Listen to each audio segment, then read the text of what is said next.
Olá, meus queridos alunos do Ipiranga. É, eu espero que vocês estejam bem, muito bem, né? Eu eu estou me cuidando bastante, né? É uma situação totalmente inusitada, que às vezes dá medo e estranhamente nós nos adaptamos a ela porque nós somos seres de adaptação, isso é muito natural, muito comum. Bem, como vocês podem ver, eu estou na minha casa, estou numa parte da minha casa, estou aqui no meu escritório, né? E estou fazendo esse vídeo para vocês, para nós recuperarmos um pouquinho das 2 semanas que passaram, os 2 últimos módulos que nós precisamos para concluir esse nosso primeiro bimestre. E torcemos para que tudo volte à normalidade. Então, eu vou minimizar a minha tela aqui, ficar menorzinho, mas continuarei acompanhando vocês, tá bem? Falaremos sobre Cesário Verde, ele que é o precursor na literatura portuguesa, naquilo que nós chamamos de poesia do cotidiano, poema realista. Não houve poetas realistas de grande peso, de grande significação para que nós estudemos aqui no Brasil, mas em Portugal o maior nome que se tem é o de Cesário Verde. Esse garotão bonito aí do cabelo muito legal, né?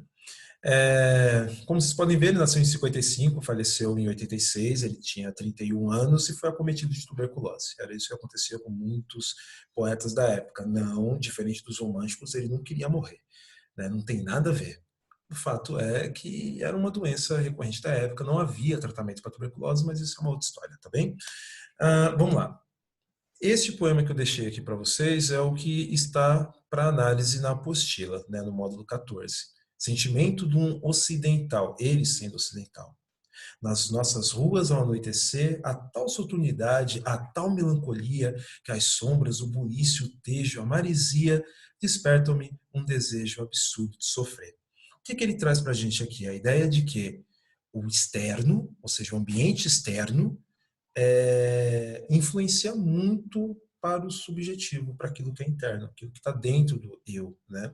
Tanto que na primeira página, né, da apostila de vocês, nos exercícios resolvidos, há um excerto do Alberto Caeiro que ele diz o seguinte, ó: ao entardecer, debruçado pela janela, ele está fazendo uma interrelação, né, uma intertextualidade com o anoitecer. Ao entardecer, leio até me arderem os olhos o livro de Cesário Verde. Que pena que tenho dele. Ele era um camponês que andava preso em liberdade pela cidade. Então, o que ele nos traz aqui? A ideia de que Cesário Verde vivia e pensava muito em como o mundo exterior influenciava o interior do indivíduo. Legal? Vamos adiante. Esse quadro se chama As Dançarinas Subindo Escadas, bem sugestivo. É um quadro impressionista, né? E como vocês devem saber, o impressionismo foi um movimento do finalzinho do século XIX na pintura, por meio do qual os poetas tentavam exprimir a impressão que o observador tinha daquela cena. Então eles paravam uma cena, viam seu movimento, sua agitação, a luz, a combinação do momento, do estado, e era isso que era muito importante para eles. Então, era como o externo influencia aquilo que o observador está vendo e como ele tenta transmitir isso para a gente. Olha só, o instante é captado, a luz, o movimento e, sobretudo, o comum, a impressão deixada no observador. Isso é que é mais importante. Deixa eu me sair da frente aqui. Então, por isso que na poesia do Cesário Verde, ele rompe com o lirismo tradicional, porque ele passa a descrever cenas do cotidiano. E era exatamente o que ele fazia. Era romper com o lirismo tradicional e descrever cenas do cotidiano. Olha só. Eu hoje estou cruel, frenético, exigente. Nem posso tolerar os livros mais bizarros. Incrível. Já fumei 3 maços de cigarro consecutivamente. O que ele está fazendo aqui? Ele está pensando em algo que é banal, que é cotidiano. E o que que isso tem a ver com nossos estudos literários? Porque isso vai influenciar Manuel Bandeira. Eu sei que está contrário para vocês, é uma pena, é o livro Libertinagem dele. Também tem uma parte do Estrela da Manhã, mas a gente vai ver um trecho do Libertinagem, que é um dos primeiros que ele publicou. Poema tirado de uma notícia de jornal. João Gostoso era carregador de feira livre e morava no Morro da Babilônia, num barracão sem número. Uma noite, ele chegou no bar 20 de novembro, bebeu, cantou, dançou, depois se atirou na Lagoa Rodrigo de Freitas e morreu afogado. Olha só como é que ele escreve: bebeu, cantou, dançou aqui. Olha só, tá vendo? A vertigem dele ter se atirado na lagoa. Então, esse tipo de poema visual é muito importante, não só para o lirismo de Manuel Bandeira, mas também foi para o lirismo de Cesário Verde. E é por essa razão que a gente tem Manuel Bandeira tão influenciado pelo Cesário Verde, e é por isso também que Cesário Verde é um poeta extremamente importante para o desenvolvimento da nossa literatura. Vamos lá. Essas páginas aqui, eu vou sair um pouquinho porque vou encher um pouco a tela aqui, tá?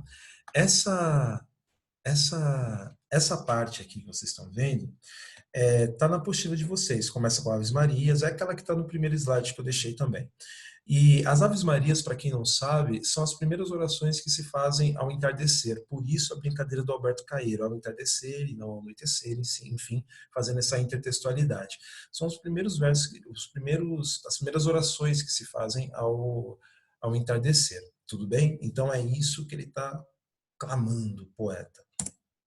Vamos lá. Este quadro se chama O Ateliê do Poeta, do Gustave Courbet, né?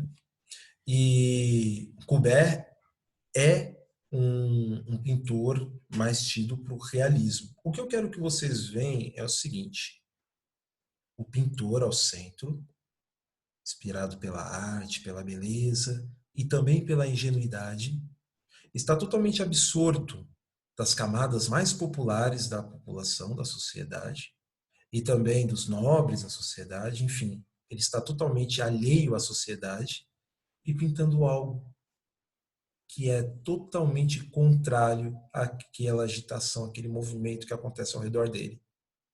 A parede nua é para ilustrar isso, tá? A parede aqui para mostrar que ele está imaginando o mundo. Isso aqui é um exemplo de ser antirromântico, né? Totalmente antirromântico. Como são os versos da poesia inovadora de Cesário Verde, que está totalmente fora dos padrões, ela foge dos padrões. Agora eu tenho que sumir um pouquinho novamente. Ela foge dos padrões. Ó, o subjetivo não se dissocia do objetivo, diferente do que acontece com os românticos, né? Por isso que é uma poesia totalmente fora dos padrões. E ele entende o seguinte: a maioria dos seus personagens, como nesse poema Sentimento Ocidental, são personagens que refletem um coletivo, porque o indivíduo é uma célula que faz parte de um corpo muito maior do que ele, que é a própria sociedade. Então, os personagens representam esse coletivo, né? Por isso que a gente fala que a poesia do Cesário Verde era uma poesia inovadora, era uma poesia totalmente fora daqueles padrões estéticos que os românticos tanto relegavam, né? Que alguns autores vão chamar do apanágio dos românticos. Né? Vamos adiante. Aqui é uma brincadeirinha, tá bem? Alguém já conseguiu colocar um ovo em pé? Bem, aparentemente nessa imagem esse indivíduo tenha conseguido, não sabemos, né? Mas enfim, essa brincadeira aqui, o ovo de Colombo, é por conta do seguinte: o que o Cesário Verde fez, eu já explico o que é o ovo de Colombo, o que o Cesário Verde fez foi muito inovador para a época, mas era extremamente simples, não é? Poetizar o cotidiano. É inovador, mas é simples, poetizar o cotidiano. Então, algumas pessoas podem desdenhar o Cesário Verde por conta desse feito dele, que foi extremamente simples. E por ser simples, as pessoas pensam que qualquer um pode fazer.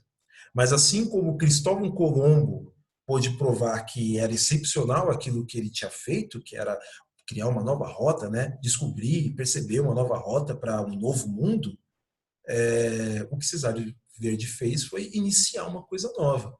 Manuel Bandeira veio depois dele, não é? A história do ovo de Colombo é muito simples. Diz que, ao voltar para a Espanha, foi dado um banquete para ele. E alguns convivas começaram a desdenhar do que ele tinha feito. Ah, qualquer um pode fazer, qualquer um pode navegar.